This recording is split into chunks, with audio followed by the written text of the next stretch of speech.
Hello everyone. Welcome back to another English online session. I hope you all fine. Today I am going to explain a poem from the book Beehive. After we learned the life of Dr. Abdul Kalam, now we are going to learn a poem written by James Kirk. The name of the poem is No Men Are Foreign. The title No Men Are Foreign means that the no men belong to another country. The poet wants to say that all men are same, all men are equal. He wants to promote the concept of universal brotherhood. In this poem, the poet wants to tell us that everyone in this world is same. All people, all men are same. They eat, live, die the same way. Everyone gets the bounties of nature like sunshine, land, etc. in equal measure. We can also say that it is a peace poem. So here the poet wanted to highlight the equality, the racism, such thing should be abolished. He just wanted to highlight equality. Okay, so then we can easily understand the brotherhood and we can implement the peace among countries. If we consider the people from other country as brothers, we can easily implement or easily we can bring peace among the countries who are just at war now. James Falconer Kirkuk was born on 23rd April 1918 and died on 10th May 2009. He was an English poet, translator, and travel writer. He wrote over 30 books, including autobiographies, novels, and plays. He wrote under many pen names, including James Falconer, Aditya Jha, John Hunter, Andrew James, Taco Kawai, Felix Liston, Edward Draybon, and Ivy B. Summerforest. He became a Fellow of the Royal Society of Literature in 1962. So this is the details about the writer. Now let me explain the poem stanza by stanza. In the first line, the poet says that no men are strange and no country is foreign.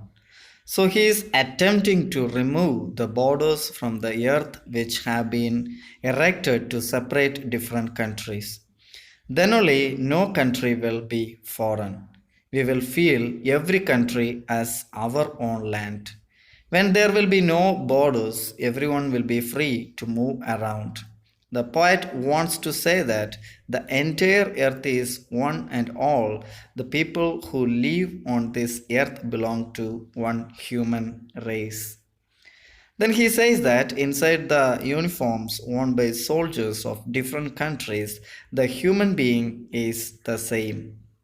God has made all of us in the similar way. All breathe in the same way. Then he says that all the soldiers are our brothers. We all walk upon the same Mother Earth, and upon our death shall lie in the grave in the same earth. So in the first stanza, he was trying to find similarities, many similarities.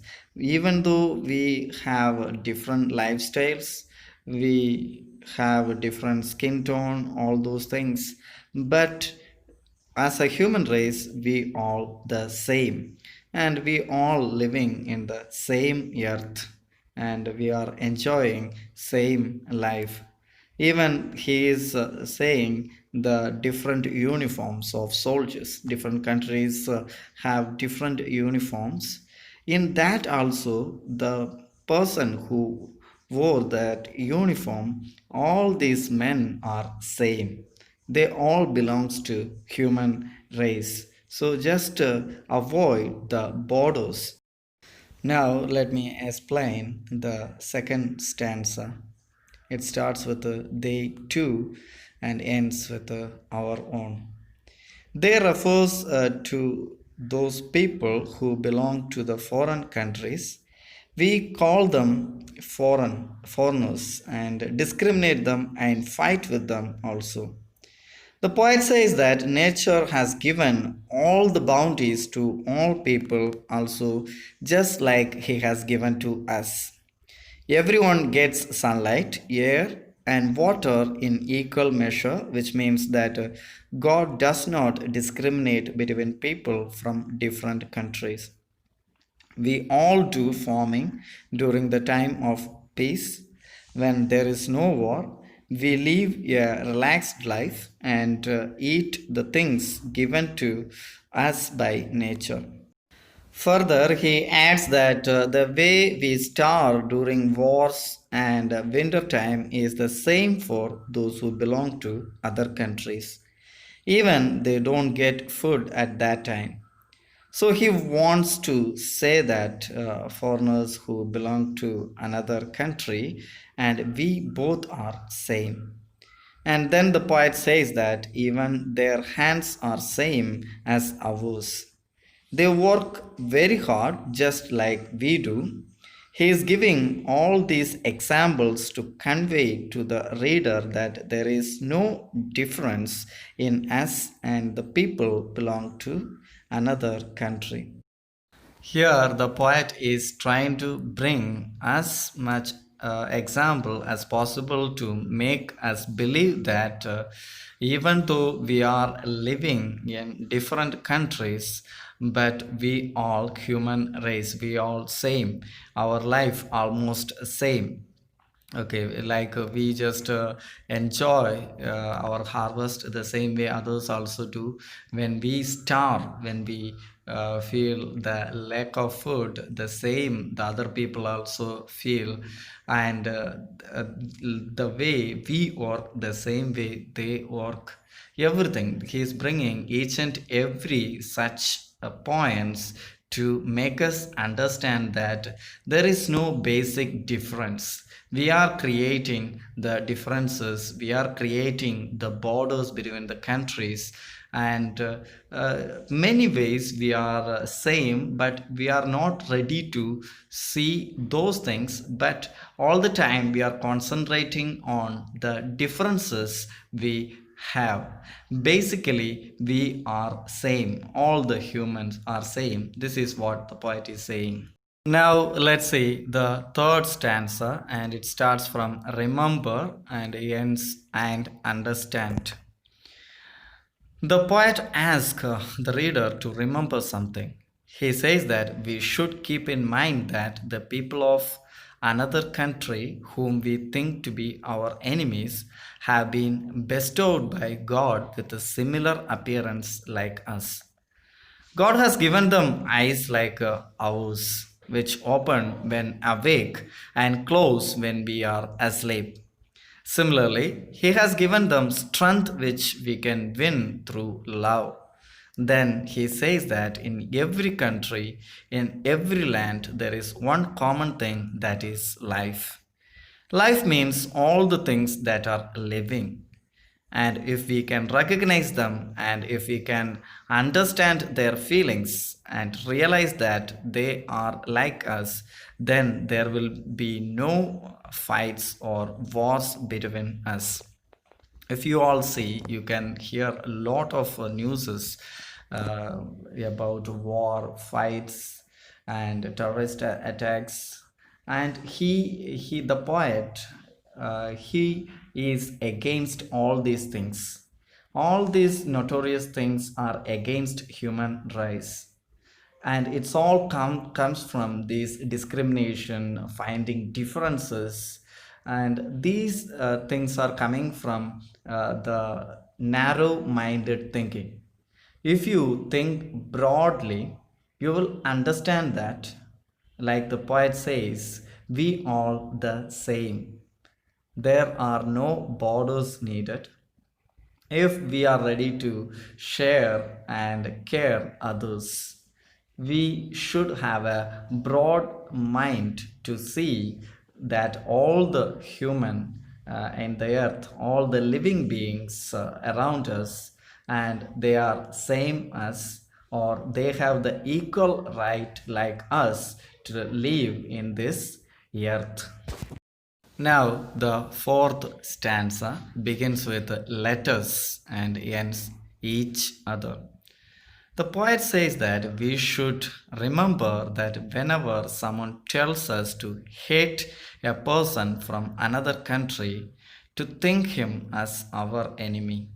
And whenever we think someone to be our enemy, then we deprive ourselves, we cheat ourselves, we contemn ourselves.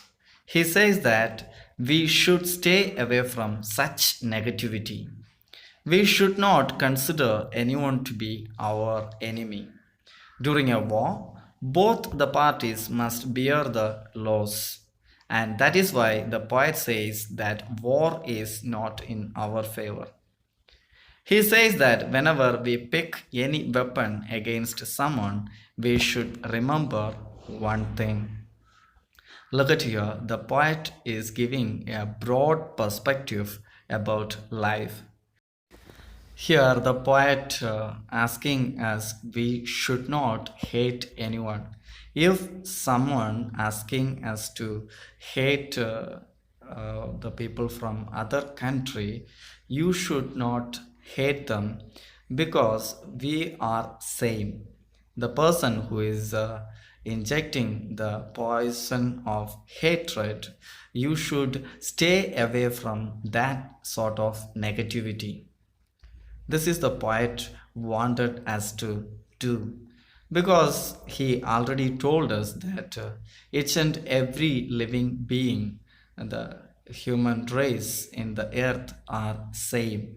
We should not consider other people as our enemies on any basis because the poet is saying that we all same, we all equal in this earth.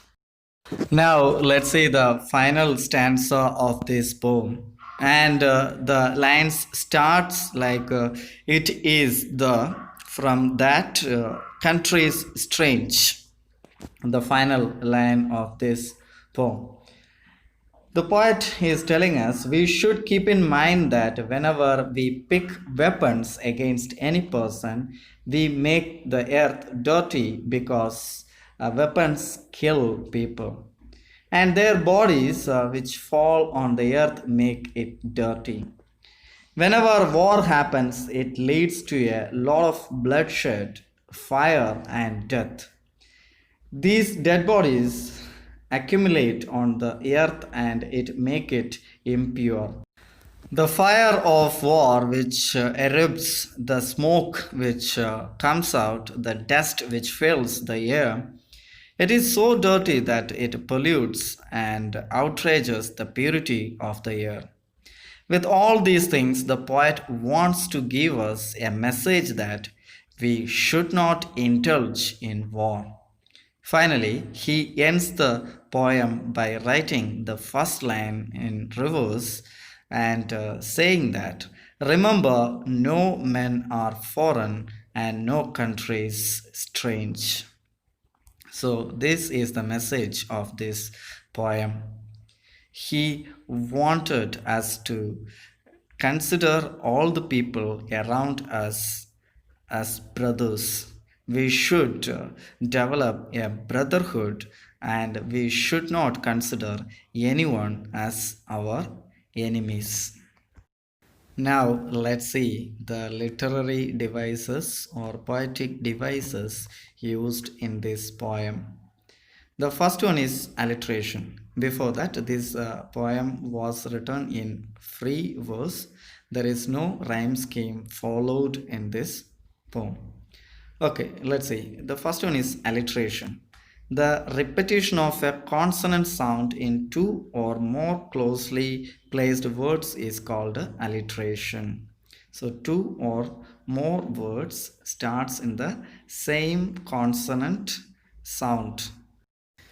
If it is used in the same line, we can understand that the poet is used alliteration in this poem. So let's see a few examples from this poem. In the first stanza, body breathes. Both words starts with the letter B. B is a consonant letter. And the second one is in stanza 2, wars and winter. Both words starts in W. So we could say the in this stanza also the poet used alliteration because both letters starts with a consonant sound. Another poetic device used in this poem is metaphor. So in the stanza 1, uniform refers to the military of different countries. So here a comparison or a representation of militaries of different countries by the use of uniform, the word uniform. And in stanza 2, war's time is compared to the winter season. Here in the second stanza, the war time, that time is compared with the winter season. Both time people may starve. So here, two instances, the poet used a metaphor to compare a situation. And next one is repetition. It is used in the entire poem. Remember, the word is used a lot of times. Word is repeated 5 times in this poem. Remember, no men are strange, no countries foreign is repeated in stanza 1 and 5. So here the poetic device repetition also used in this poem. I hope you understood the content and the message conveyed in this poem. Now read the text thoroughly, read the poem thoroughly, and try to find the meaning of the new words you find in this poem. Try to find the meaning from the dictionary and write it above the word in the text.